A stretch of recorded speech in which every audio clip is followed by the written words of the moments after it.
Hello, my name is Alex Terego, and I'm going to demonstrate how you can take the guesswork out of problem solving using my Terego method, a method inspired by Socratic inquiry.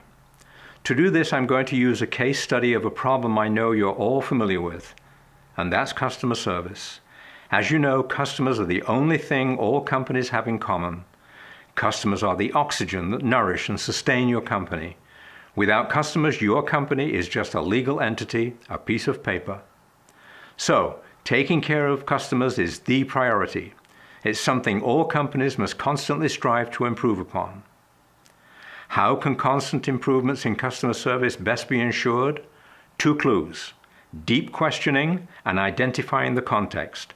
Follow along as I explain. So, what is the Terego Enterprise Training methodology exactly? Well, it's an easy-to-use, adaptive, rules-driven methodology that trains your employees in these 4 vital disciplines: critical thinking, problem-solving, collaboration, and communication, all while working on any real enterprise problems. I call it company knowledge mining.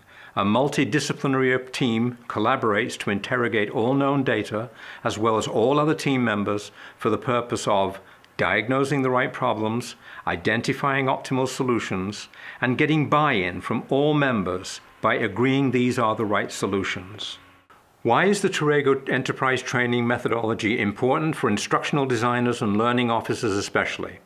Well, your employees have never been taught critical thinking, problem-solving, collaboration, and communications. But your company needs these skills. This means instructional designers and learning officers must teach employees how to master and deploy them, so your company can thrive by being competitive, innovative, and nimble. Almost all problems are subjective in nature. Objective facts can only help so much. They must be synthesized with new information to create an optimal solution. And data is exploding, but data is not knowledge. Like crude oil is not rocket fuel. Data need refining to become knowledge. The Terego method is designed to be a human user interface for this purpose. What outcomes can instructional designers and learning officers expect after adopting the Terego Enterprise Training methodology? Well, you can expect optimal problem solving through better diagnosis, not band-aid fixes. You can expect that the decisions made by your enterprise teams will be trusted.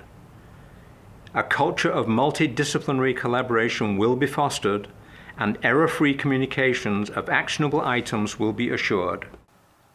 The method will ensure the right problems are diagnosed, identified, and solved, leading to continuous innovation. Enterprise knowledge mining means leverage. Employees will feel empowered through their involvement. Their contributions create buy-in. An appreciation for and skilled use of contextual thinking will become embedded in the company. Using the Terego method helps remove the guesswork from problem solving.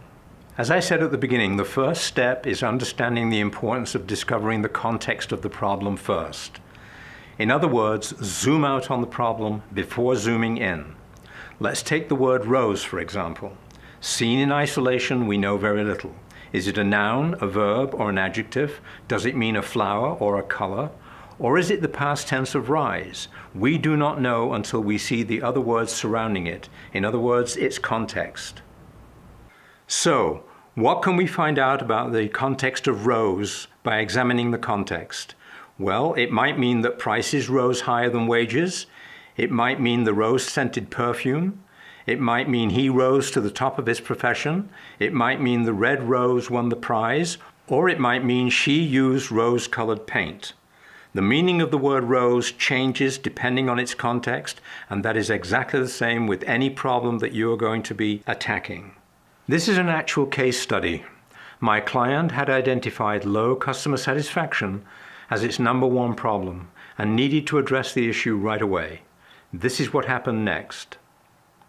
I spent an hour instructing all my clients' potential enterprise team members on how to use the step-by-step Terego methodology on this problem. That's how simple it is to learn.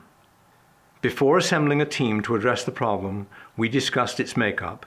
They suggested sales, marketing, and accounting, someone from IT, and a product specialist. I suggested having a customer participate. They agreed, and we did. The team leader's first step is always to zoom out by asking questions to put the problem into its proper context. Observing this first rule, the team leader encouraged questions that would put the problem in its context. This is done by asking and answering questions about what the problem is a constituent part of. So step one is to put the problem of low customer satisfaction into the middle of the board. Never write it at the top, because we are going to find out what it is a constituent part of. And we ask questions. What are customers a part of? Well, they're one of 5 stakeholders. Who are the stakeholders? They are shareholders, employees, board members, customers, and suppliers. And together, they make up the corporation. Now we have the context of the problem. We know the big picture. We know the 30,000-foot view. So now what we have to do is to start asking questions.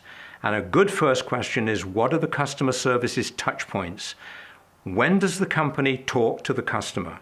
Well, we find out that it talks prior to the sale, during the sale, and in the post-sale. Once the team has identified the constituent parts, more questions form the core of the collaborative session. You ask questions beginning with who, what, why, where, when. But first, here's the structure. A member of the group divides a whiteboard or a display page into 5 sections.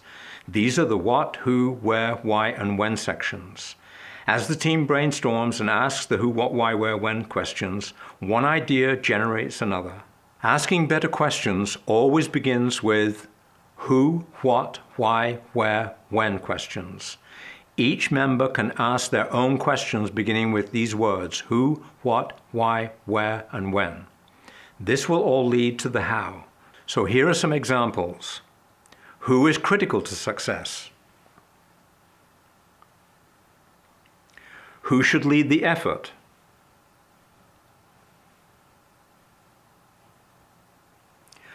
What is our overall rating? What areas need our attention most? What resources are lacking? What effect is all this having? Why is this problem critical? Where are we failing?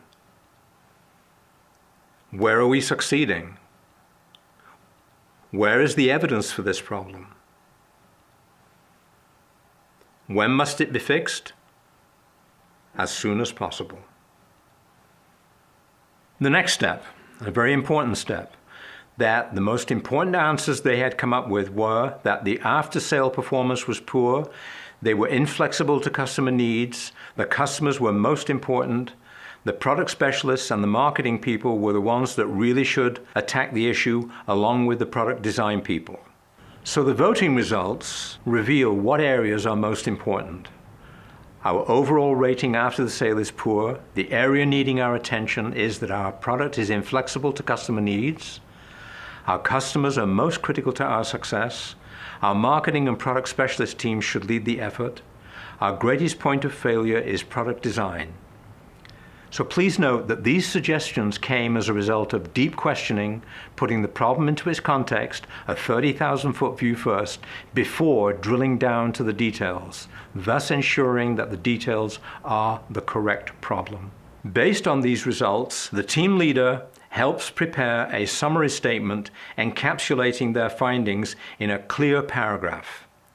This is what they came up with. The core problem is that our product design is inflexible and cannot adapt to changing customer and market needs. This inflexibility has led to dissatisfaction with our after-sales service. We cannot afford dissatisfied customers. The final step, of course, is a solution to the problem, and the enterprise team makes a recommendation. Here is the recommendation they came up with. The marketing product specialist teams will invite high-volume customers for a frank roundtable discussion, and using the Terego method again, will gather inputs on a customer-focused product redesign. We will no longer be solving a perceived problem and will deliver exactly what customers want and need. Of course, we should note that low customer satisfaction in this case was a symptom. The real problem was inflexible product design. Without using the Terego method, the company might have chosen to reduce prices to get more business and miss the real problem. Here's a summary of the Terego method. By taking the guesswork out of problem solving, your company can create an environment of continuous innovation, develop an interdisciplinary collaborative culture, embed critical thinking into your company's DNA, empower your workforce to be part of the solution, diagnose the real problem, help your company stay ahead of the curve. This case study is excerpted from my upcoming Amazon book, Instructional Designers and Learning Officers, a thought leader's guide to enterprise teams. My goal is to help instructional designers and learning officers to bring critical, deep thinking, collaboration, problem solving, and communication into the work environment, to help them develop trust in their employees' decision-making skills, for employees to feel valued, to help each enterprise learn how to diagnose and identify the real problems and solutions, most importantly, to stay ahead of the curve in your respective business. Critical thinking, problem solving, and communications in a team is the key to innovation. Thank you so much. My name is Alex Terego.